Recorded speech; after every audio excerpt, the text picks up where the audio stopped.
Welcome to Compared to Who, the podcast to help you stop comparing and start living. I'm your host, Heather Creekmore. I hate to admit this, but I used to secretly obsess over my appearance. I thought it was part of my job as a woman to always look better, but never felt like I could be good enough.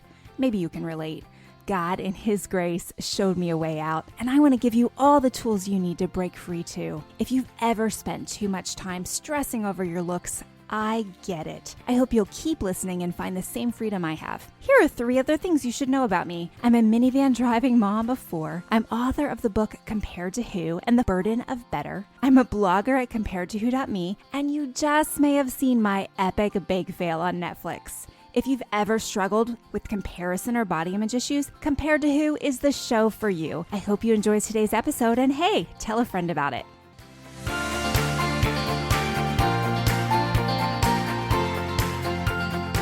Hey there, welcome to the Compared to Who show. I'm Heather Creekmore, and I'm really glad that you're watching today.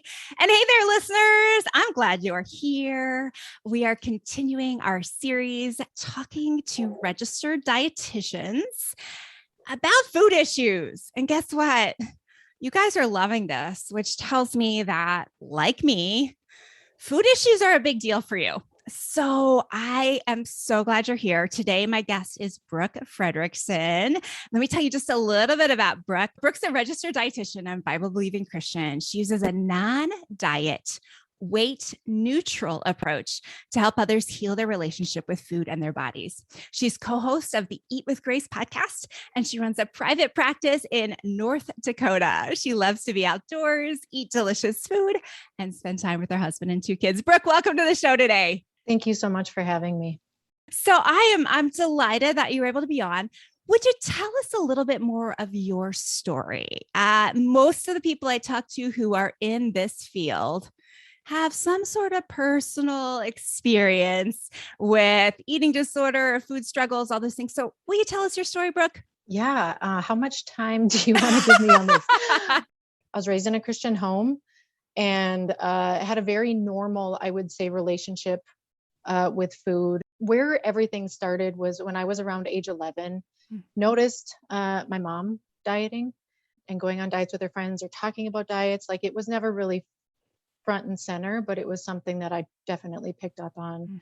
And it kind of created a little frenzy in me, and it made me start questioning my own body and if I should start eating differently based on that. And so my mom was very tall and thin and beautiful, should not have been dieting in the first place. But anyway, yeah, that kind of started my whole struggle. I really just struggled with body image horribly throughout junior high and high school.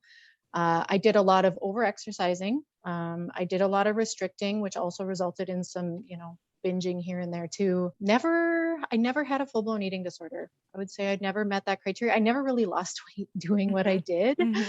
But I really struggled. I went on that roller coaster of restricting, binging, kind of on again, off again with dieting. And then I was kind of obsessed with food tracking. I literally made scrapbooks out of fitness magazine articles. Yeah, with diet plans and exercise plans and stuff. So that's kind of where my mindset was in high school. And then I went into college. I started out pre-med. I went to a Christian school. And like you, I read in your book, I gained, 15, 20 pounds that first year because I think because I had a really unhealthy relationship with food in the beginning, going into college with just the freedom of everything and the new experiences and everything you're going through, plus the, ever-ending buffet in the cafeteria. I seriously took full advantage of that with, right my food plan. So anyway, I gained a lot of weight that freshman year. The summer after that freshman year, I exercised it off. And that's when I decided I wanted to go to school to be a dietitian. I'm like, I think I need to learn how to take care of this and how to control this, because I'm obviously not doing well with it. And so that was what I did, is I transferred schools and went and got my degree in dietetics. Unfortunately, the degree did not heal my relationship with food. In fact, I think it almost made it a little more complicated, just because you're taught to diet. You're taught to assign calorie levels to people and to really focus on body size and weight loss and stuff like that. And so it didn't help me. I continued to diet on and off going forward. And it wasn't until after I had kids that I kind of came to I don't know if it was like a come to Jesus moment or like a pivot in my career where I was like, what am I doing? And why am I doing this? And like, why does our body size matter so much? And I don't know. There was so many things that I really, I felt convicted about. And so that's kind of where my journey with, non-dieting, I call it my Eat with Grace approach or grace-based eating. That's kind of where that came from, is just my journey, like diving into the Bible and seeing like, what does the Bible say about our bodies? And what does the Bible say about health and nutrition and what we're supposed to be eating? And I just found out like, there really isn't a lot. Yeah. And so, okay, Jesus, maybe I shouldn't be putting all my time and energy and value and worth into this physical body. And that kind of, went from there. So. Oh, I love that so much, Brooke. As you were talking, I was thinking about, so I think I'm a little older than you are, but in the 80s-ish on Saturday mornings, like during cartoons, there would be like this little infomercials, public service announcements. And one of them would always say, knowledge is power. Knowledge is power. And as you're talking about, going to school, getting all the knowledge, I think the fascinating thing is knowledge in this arena isn't necessarily power, right? The wrong kind, or the world's kind of knowledge, I guess I should say, because I talk to so many clients who are experts, right? Like I joked in a previous episode, they think they have their PhDs in dieting, and they probably do because they have acquired so much knowledge. I follow this doctor on Instagram. I read everything this doctor puts out. I've read all of this doctor's books, and they've got so much knowledge. But then what's tricky is like sometimes the knowledge contradicts itself, right? Like this study says you should, only eat keto. And this study says you should, make sure you have some carbs and like all of this stuff. But I know many of my listeners have like this popcorn explosion thing going on in their heads with all of this knowledge. But that's not where the freedom is. And so I love that your story shows like the freedom is really the knowledge we need isn't from following another doctor on Instagram. Right. It's from God's word. I love that. So I want to go into grace-based eating. But before I do, there was something you posted recently and it caught my attention because there's a hashtag that I was using because other people that post stuff like me use it. And it's hashtag HAES. And some of you are going to be like, I have no idea what that means. So let me tell you, HAES stands for health at every size. And so on the surface, it's like, well, yeah, I mean, that sounds good. Okay. Now, those of us who struggle with body image are probably bristling a little bit like, it can't be every size, right? Like, oh, there's got to be some size where you're not healthy anymore. So does that even make sense? But you have questioned like more than just that, like you've questioned that whole movement in general. And I'd like to go there for a minute if you're willing. So tell me what we're missing about the health at every size movement and what we need to know. So I honestly didn't know about the health at every size movement until I joined Instagram, probably 3 or 4 years ago. And I found out that all of the other intuitive eating dietitians and accounts that I was following were also promoting what's called HAES. We call it HAES. And I was like, oh my gosh, I got to find out what this is. And so I actually read the book first. There's a book called Health at Every Size. And I really do still recommend that book to a lot of people. I think the book is excellent. The content in it is very, I'll say neutral from a worldview perspective. Okay. And it basically just explains the science behind it. It helps us to take our focus off of weights and numbers and scales and put it onto behaviors. And it actually encourages positive behavior change. So I think the book is great. Now, when you get into the HAES movement, there's actually an association behind it. It's called the Association for Size and Diversity, I think is what it's called. And when you go into that website and you become a member or you sign up to be a HAES practitioner and be listed in their data bank, they have a whole other list of things that you're signing on to represent. It really is a social justice movement.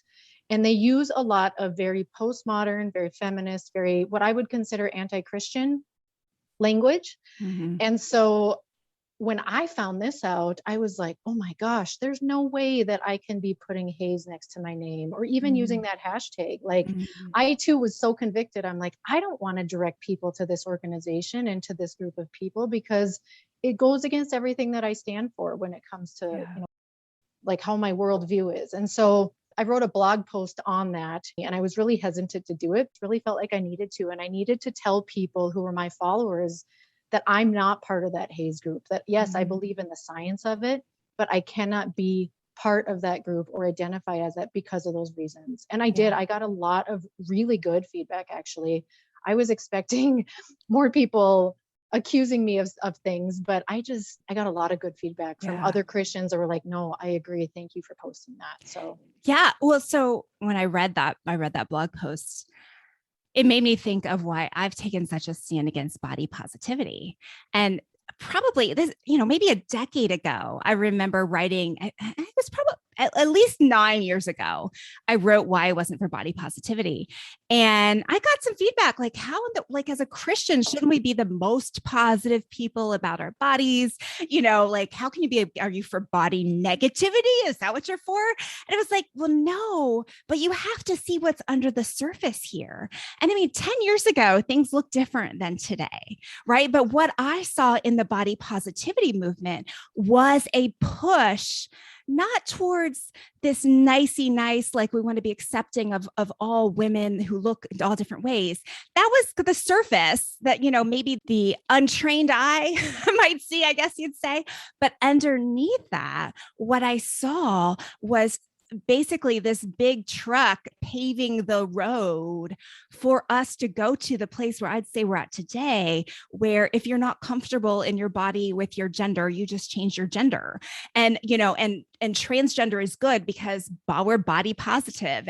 And so I saw that going in the wrong direction. And I cringe a little when Christians tell me that they're body positive, because it's like, yes, good, but that's not what that means. That's not what that means today, right? It's like being pro-choice, right? Like you can say I'm pro-choice and you can mean I'm for people making choices, but that's not what that means today, right? So we have to be wise as serpents, innocent as doves, right? Like we have to understand the full meaning of these things. So I really appreciate you breaking that down. I don't know if I'll use that HAES hashtag anymore. So yeah, I may avoid that. Lots of really good, I would say solid Christians out there that are still using it. Mm-hmm. I mean, I think a lot of them are probably using it again, like I was, just unknowing what this movement is and what it really stands for. And so I just hope we can, continue to bring it to light so people are aware. And there's so much grace, I believe, for our journeys, right? Like I look at what I wrote in Compared to Who, and there's one line in Compared to Who, and I had a dietitian tell me, I can't recommend your book because you say this one line, and the one line is, if you're going to start a diet, wait and get your heart first before you start a diet. And they're like, I can't have anyone recommending a diet. And I was like, but I wrote that like 8 years ago. Like I didn't know what I know now. Like we're all on a journey. And I mean, even in terms of like the show, like I think about conversations I had 3 years ago, and I'm like, I don't know if I'd approach the conversation the same way, because God is still working on my heart and he's showing me things through my experience and also just like what he's teaching me from wise people like you. So, we're all on a journey. So totally grace for people that are still, we're all at different spots.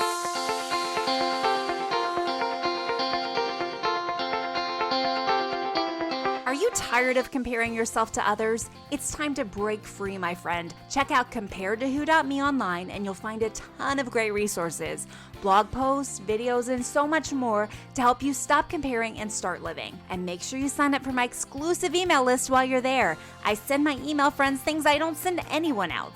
You can also find out more about my brand new book, The Burden of Better: How a Comparison-Free Life Leads to Joy, Peace, and Rest. If you're tired of battling comparison, friend, I wrote this book just for you. Check it out right after this episode, of course.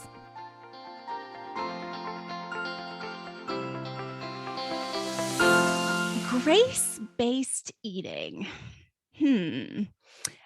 Sounds like grace-based eating would mean getting rid of some of my rules.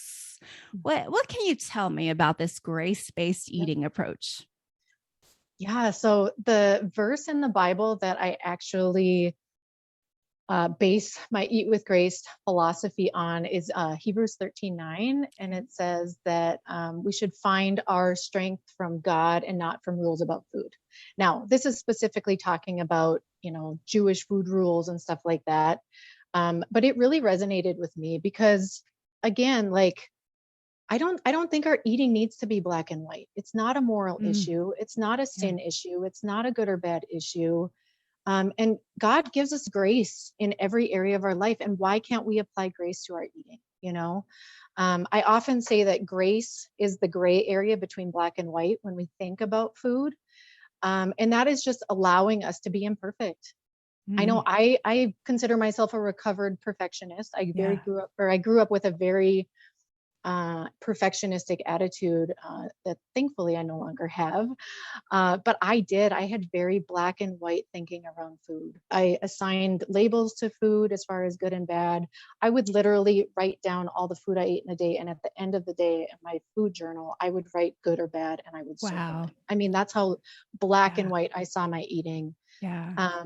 But when you step back and when you look at the big picture, like the things that we eat and the amount of foods that we eat over the course of a lifetime, there are so many of them that even if you had 1,000 meals in there that Mm, were what people would consider horrible or less than ideal, is going to be nothing in the grand scheme of things. mm, And so I think our culture today, we focus too much on individual meals and mm. individual foods and individual days of eating when we really need to be looking at big picture.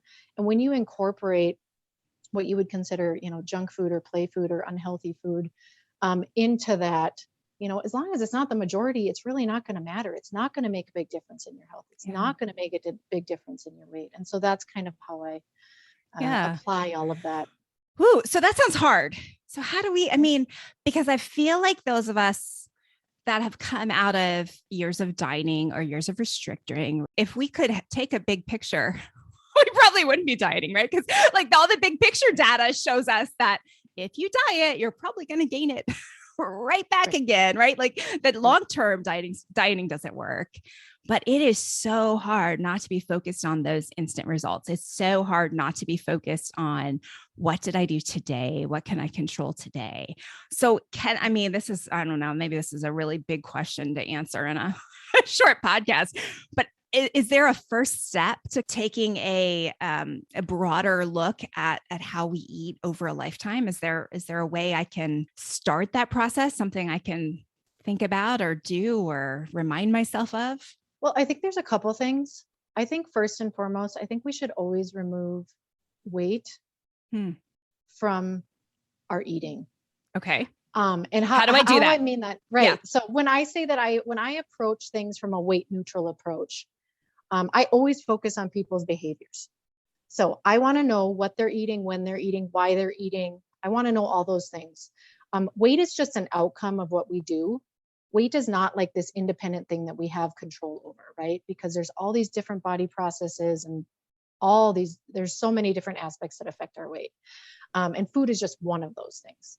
So I think if we can just put weight on the back burner, make sure that we're not making our decisions around food, specific to weight, I think that can take a lot of pressure off Mm, people, first of all. Secondly, the other side of it, I mean, looking at food over a lifetime, right, might be overwhelming. But again, if you could scale it down to like over the course of a week, if we're going to look at basic, I would consider healthy behaviors, how many fruits and vegetables do I eat on any given week? You can even go down to the day, but kind of give like an estimate. mhm, Do I have adequate protein throughout the day? Am I eating some whole grains? Am I allowing room for pizza and ice cream on Friday nights? Like mhm, those are kind of the things that you look at. You can still have guidelines. I'm not saying we just throw everything out the window, do mhm, everything willy-nilly. We can still have guidelines. I am all about guidelines. We do want our food choices to be wise for the mhm, most part. And that's one thing intuitive eating calls this kind of grace-based eating. They call it for the most part eating. For the most part, we want to be making wise, healthy choices. mhm, But we want to allow for guilt-free mhm. times to also eat pleasure foods that aren't necessarily going to provide nutrients to us, or they're just going to taste really good in the moment and make us enjoy the celebration or the time that we're eating them. So I want to go back. I think you kind of said something a little bit maybe mind blowing to someone listening today. Separating my food choices from my weight. Woo! I mean, the number of times during any kind of group interaction with women, the number of times even I hear, and people are a little bit more careful what they say around me if they know me very well. But the number of times I hear people say, "Oh, I'm not going to eat that. That'll make me gain weight. Oh, that'll make me fat. Oh, I can't eat that. That'll show up on the scale tomorrow." Like the number of times I hear that, like I think that's a way a lot of us were programmed to think about food. So, any helpful tricks, tips in terms of stopping that thought train before it takes off? I mean, do I just force myself to eat the donut instead of saying, "Oh, this is going to show up on the scale tomorrow. Just eat the donut"? I mean, like, where's the healthy gray? Healthy gray. That sounds funny, but I think that's where the health is, right? It's in that gray. What do I do? Okay. When it comes to being focused on our weight, I think one, understanding that one meal or one food or one day of eating a certain way is not going to have any effect long term. Okay. So yes, that one donut is not going to make you gain weight. I think it all goes back to really understanding what our body's created for, the purpose of our bodies, knowing that, we're not here to appear a certain way or to fit into a certain body size or body shape. Like God created us for more than that. And so I try to just get people's focus off of their bodies. Okay. Let's just not worry about that. Okay. Now, when it comes to the food part of it, let's see, maybe if I put it in this way, if you think of food on a spectrum, okay, let's think of food on a spectrum. So we have all of our, what we'd consider really healthy superfoods on this end, right? Like if we have berries and kale and salmon, and then on this end of the spectrum, we have our soda and our candy and maybe things that don't provide any nourishment, but they provide some, they provide calories and they taste good. So this is where everyone kind of has to do a self-evaluation and just be like, are most of the foods I eat coming from this half of the spectrum? Where does the donut fit on this one? Is it down here? Is it in the middle? Is it up here? How hungry am I right now? Will this donut be satisfying to me? Like, is it something I really want? Or is it something that it's just there and I'm going to eat it? I think we can ask questions. Every time we eat food, we should be asking those questions. How hungry am I? What do I feel like right now?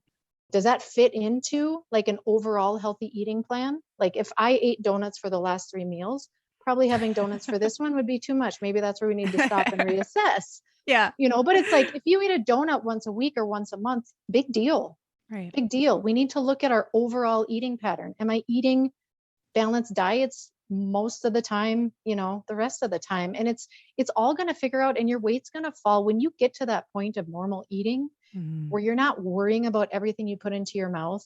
You're eating an overall balanced diet. You're allowing some of those pleasure foods in there. Your weight's going to fall where it falls. Yeah. And I don't think we need to worry about it. I just don't. So do you believe that if we can start to trust our bodies and eat intuitively, when I'm hungry for the donut, I eat the donut instead of not eating the donut that I'm for 60 days and thinking about the donut every day for 60 days and then eating donuts for 60 days straight after that? Right. Like are you kind of the mindset that like, if we can start to trust our bodies, we'll naturally eat more on that one side of the spectrum than the other? I am all for trusting the God-given signals within our bodies. Yes. I wary on the term trust your body because I think there's lots of sinful things that can come out of it if you do that. Right. But yes, trusting that God created in our bodies in a way to tell us when to eat and to tell us when to stop. For thousands of years, human beings ate that way. They didn't base their eating on food labels or on calorie counts or on scales.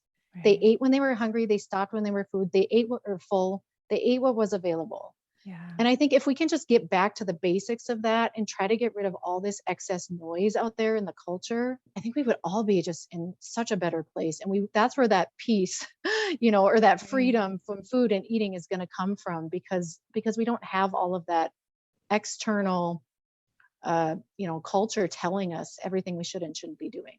Yeah. Yeah. So how do you encourage women to be,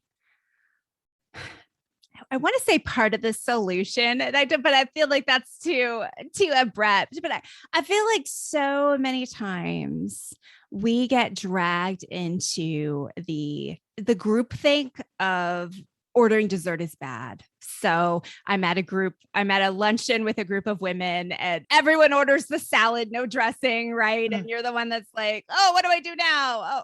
I'll have a hamburger. What? No, you can't break that. Right. There's so many different ways that I think we hurt each other in this area. So can you give us some encouragement as to how we can break out of these cultural norms and start to go this healthier direction? I think a lot of that just comes from, again, knowing who you are in Christ and putting your confidence in him and who he made you to be, and trusting that the decisions you're making are honoring him. You're not here to people please. You're not here to impress everyone else or to do what's acceptable to everyone around you. And just know that God created me. I know what's good for my body. I know what I need right now. No one else needs to have a say in that. And so I think that's where we need to go with. Preach. I love that. That was the perfect answer. I love it. Well, Brooke, tell us a little bit about your podcast. Yeah, so I have a podcast. It's called the Eat with Grace podcast, and I'm a co-host with Jackie Nineheist. She's a culinary medicine professor in Florida.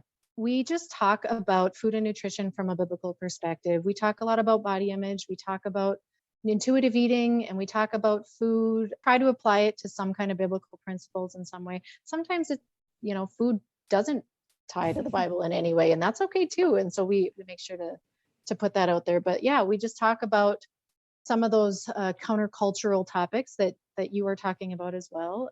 Awesome. Well, it sounds great. And tell everyone where they can connect with you if they want to work with you. And are you taking new clients? Yes, okay. I do. I take virtual clients at brookefredrickson.com is where you can find me. I am on social media very intermittently. So I don't look for me to post regularly. I have a love-hate relationship with that. And so I'm very sporadic. But yeah, brookefredrickson.com, you can learn all about my services. I offer group classes and individual counseling for people. Awesome. Great. Well, thanks so much, Brooke. I'll put the links to that in the show notes so everyone can connect with you. Hey, I appreciate you being on the show today. I appreciate your wisdom, and thanks for helping us learn how to eat with grace. Thanks so much for having me. Yeah. And thank you for watching or listening today. I hope something in today's episode has helped you stop comparing and start living. Bye-bye.